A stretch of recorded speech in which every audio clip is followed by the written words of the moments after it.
for Forte 2.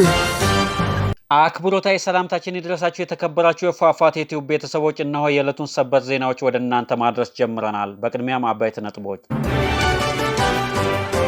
አወዛጋቢ የኦሮሚያ ክልል ልዩ ጥቅም ከአዲስ አበባ ማግኘት አለብኝ የሚለው ጥያቄ አሁንም አጀንዳ ሆኗል። ኦሮሚያ ከአዲስ አበባ ልዩ ጥቅም እንድታገኝ ውይይት ጀምረናል ሲሉ ከንቲባ አዳነች አቤቤ ገልጸዋል። አዲስ አበባ መስፋፋቷን ማቆም አለባት አሉ አዳነች አቤቤ። ዝርዝሩን እንመለከተዋለን። ኢትዮጵያ ከባድ ፈተና እየመጣባት ነው ሲል የዓለም የገንዘብ ድርጅት IMF ገለጸ። የኢትዮጵያ ሕዝብ መከራ ገና አልተጀመረም አለ። እንመለከተዋለን። በአማራ ክልል ከዛሬ ግንቦት 21 2018 ዓ.ም ጀምሮ ለ5 ቀናት የሚዘልቅ የመንገድ መዘጋት የእንቅስቃሴ እገዳ ገደብ ተጥሏል። የአማራ ፋኖ በተለያዩ ግንባሮች ውጊያ ላይ ነው። በደቡብ ጎንደር፣ ሰሜን ሸዋ፣ ሰሜን ወሎ፣ ደቡብ ወሎ ድል አግኝቻለሁ፣ ምርኮ ጥያለሁ ብሏል። በዝርዝር እንመለከተዋለን። ህወሓት ለፌዴራል መንግስት ሽምግልና ዳግም ልኳል። በአንድ እጁ ለጦርነት እየተዘጋጀ በሌላ እጁ የድርድር ጥሪ እያቀረበ ነው ተባለ።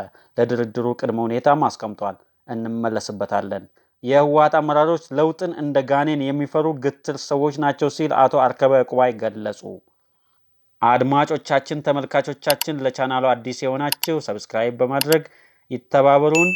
ለሌሎች እንዲደርስ ላይክ፣ ሼር አድርጉ።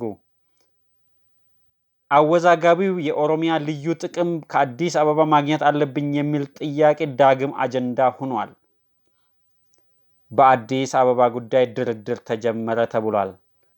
ከሌሎች ክልሎች የተለየ መብት ለምን ተሰጣት? ብዙዎቻችን ድንጋጤ ጥያቄ ውስጥ የከተተው አዲስ መረጃ ወጥቷል። የአዲስ አበባ ከተማ አስተዳደር ከንቲባ አዳነች አቤቤ ከቢቢሲ አፋን ኦሮሞ ጋር ባደረጉት ቃለ ምልልስ የኦሮሚያ ክልል ከአዲስ አበባ ማግኘት ስላለበት ልዩ ጥቅም አሁን ላይ በግልጽ ውይይት መጀመሩን ይፋ አድርገዋል። ከንቲባዋ ከዚህ ቀደም ክልሉ ከከተማ ማግኘት ስላለበት ልዩ ጥቅም በግልጽ የተቀመጠ ነገር እንዳልነበረ ጠቅሰው አሁን ግን ጉዳዩ በጥልቀት እየተመከረበት መሆኑን ተናግረዋል። ይሁን እንጂ ይህ ለኦሮሚያ ክልል ብቻ የተለየ መብት የሚሰጠው ውይይት የተጀመረው በከተማ አስተዳደሩ ውስጥ በኦሮሚያ ክልል መንግስት ደረጃ ወይም በሁለቱም መካከል ስለመሆኑ በግልጽ የተጠቀሰ ነገር የለም።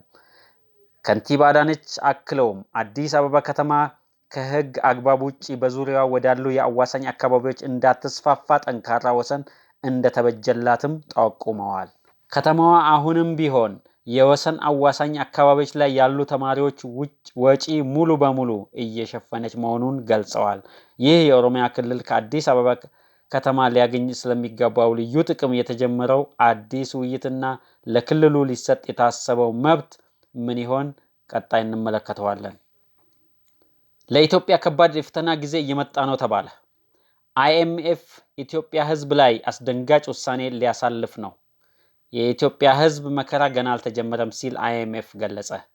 የዓለም አቀፍ የገንዘብ ድርጅት IMF ልዑክ በኢትዮጵያ የኢኮኖሚ ማሻሻያ ፕሮግራም ላይ ያደረገው 5ኛ ግምገማ በአዲስ አበባ አጠናቋል።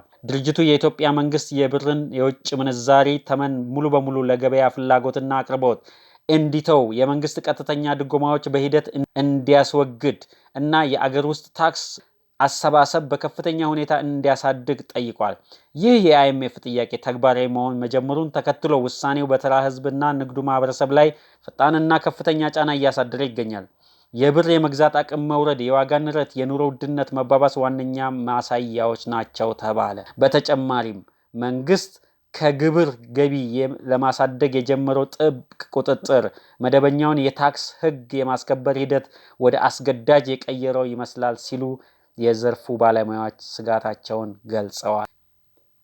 ምንም እንኳን ማሻሻያው የረጅም ጊዜ ኢኮኖሚ ማረጋጋት ያመጣል ተብሎ በዓለም አቀፍ ተቋማት ቢታመንም በአጭር ጊዜ ውስጥ ግን ማህበረሰቡና የግሉ ዘርፍ ክፉኛ እየፈተነ ይገኛል። መንግስት በበኩሉ የድሆችን ጫና ለመቀነስ የማህበራዊ ደህንነት መረቦችን እንደሚዘረጋ ቀደም ሲል መግለጹ ይታወሳል። ዘገባው የአዲስ ፎርቹን ነው። በአማራ ክልል መንገዶች ሁሉ ተዘጉ፣ እንቅስቃሴ ታገደ። ከዛሬ ግንቦት 21 2018 ዓ.ም ጀምሮ በሁሉም የአማራ ክልል ቀጠናዎች መንገዶች ሁሉ ዝግ ይሆናሉ ሲል አፋብን ገለጸ። የመንገድ መዘጋቱ የሚጸናው ከዛሬ ግንቦት 21 2018 ዓ.ም እስከ ግንቦት 25 2018 ዓ.ም ድረስ ይዘልቃል ተብሏል። በእነዚህ ቀናት ከአምቡላንስ ውጭ የተገኘ ማንኛውም ተሽከርካሪና ሰኞ ምርጫ ብሎ የሚንቀሳቀስ ማንኛውም አካል ህጋዊ ኢላማችን ይሆናል ተብሏል።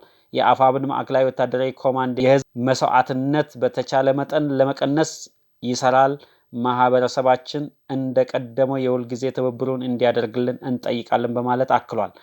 በምንም ሁኔታ የጠላት ታጣቂ ወይም ወታደር ካለበት አካባቢ መራቅ ራስን ከመሰረተ ቢስ ጥፋት መታደግ አስፈላጊ ይሆናል ተብሏል።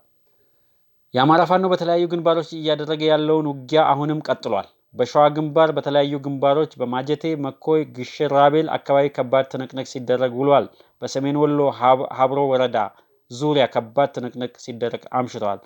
በደቡብ ወሎ አልቡኮ 4 የአድማ ብተና አባላት ከምድብ ቦታቸው በመውጣት የአማራ ፋኖን ተቀላቅለዋል። በደቡብ ጎንደር ከደብረ ታቦር ተነስቶ ወደ ወረታ ሲጓዝ የነበረ የመከላከያ ጥምር ኃይል በአለም ሳጋ፣ በአርማ፣ በኮሶ ማርያም ላይ ከባድ ውጊያ ሲደረግ ውሏል። ጠቅላይ ሚኒስትሩ የማህበራዊ ጉዳዮች አማካሪ ሚኒስትር ከስልጣን ተነሱ። አቶ ዳንኤል የሚታወቁት በአወዛጋቢ ንግግሮቻቸውና በሴራ ፖለቲካ ነው። የፋና ብሮድካስቲንግ ኮርፖሬት ቦርድ ሰብሳቢ የነበሩት አቶ ዳንኤል ክብረት ከስልጣናቸው የተነሱት በአስቸጋሪ ባህሪያቸውና ሰራተኞችን ላይ በሚያደርሱት የተለያዩ በደሎች የተማረሩ ሰራተኞች ባቀረቡባቸው ቅሬታ ነው ተብሏል።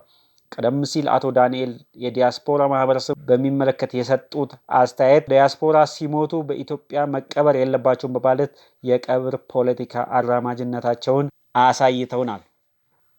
ህወሓት ለፌዴራል መንግስት የድርድር ጥሪ አቅርቧል።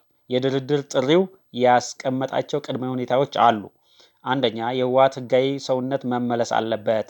ሁለተኛ፣ የትግራይ መሬቶች ሙሉ በሙሉ ወደ ትግራይ መካለል አለባቸው። ሶስተኛ፣ ተፈናቃዮች ወደ ቀያቸው እንዲመለሱ ማድረግ የሚሉና ሌሎችም ያሉበት ቅድመ ሁኔታ በማስቀመጥ ከፌዴራል መንግስት ጋር ለመደራደር ተደጋጋሚ ጥሪ እያቀረበ ይገኛል። ይህ የሚሆነው ከሆነ ለጦርነት እያደረኩ ያለሁትን ዝግጅት አቆማለሁ ብሏል ህወሓት። የህወሓት አመራሮች ለውጥን እንደ ጋኔን የሚፈሩ ግትር አመራሮች ናቸው ሲሉ የቀድሞ የህወሓት ታጋይና የኢህአዴግ ከፍተኛ ባለስልጣን የነበሩት አቶ አርከበ ዕቁባይ ገለጹ። አቶ አርከበ ዕቁባይ እንደገለጹት ህወሓት ከ50 ዓመት በላይ በረጅም የትግል ዘመን ውስጥ ያለፉ በርካታ ጀነራሎችንና ከፍተኛ የጦር መኮንኖች ያቀፈ ስብስብ ሆኖ ሳለ በ2012 እስከ 2014 ከፌዴራል መንግስት ጋር ለገባበት ጦርነት የተሻለና ብልህ ስትራቴጂካዊ ታክቲክ ማውጣት ሲገባው ስትራቴጂክ መክሸፍ ታይቶበታል ሲሉ ገልጸዋል። የቀድሞ የትግል ልምድና የጀነራሎች ዕውቀት በዘመናዊ ጦርነት አውድ ተገቢ ትንታኔ ከመስጠት ይልቅ የተለመደና ጊዜ ያለፈበት አቀራረብ ብቻ መድገሙ ትልቅ ስህተት ነው ሲሉ ተችተዋል። በመጨረሻም ዶክተር አርከበ ህወሓት አሁን ባለው የዲፕሎማሲ መገለል፣ የኢኮኖሚ መፍረስ እና የፖለቲካ መበታተን ውስጥ ሆኖ ዳግም ጦርነት ለማሰብ መዳዳቱ እውነታን መጋፈጥ የተሳነው ድርጅታዊ ቅዠት ነው ብለዋል። በትግራይ ዳግም ጦርነት ለመጀመር ማሰብ የህልውናዋ መጨረሻ ምልክት መሆኑን ዶክተር አርከበ ጨምረው ገልጸዋል። በፖለቲካ ውስጥ ትልቁ ስህተት የራስን አቅም ከመጠን በላይ መገመትና የጠላት ጥምረት አለመገመት ነው ሲሉ አክለዋል። አድማጮቻችን፣ ተመልካቾቻችን ለቻናሉ አዲስ የሆናችሁ ሰብስክራይብ በማድረግ ቤተሰብ ይሁኑ። ለሌሎች መረጃው እንዲደርስ ላይክ፣ ሼር በማድረግ ይተባበሩ። ሰናይ ጊዜ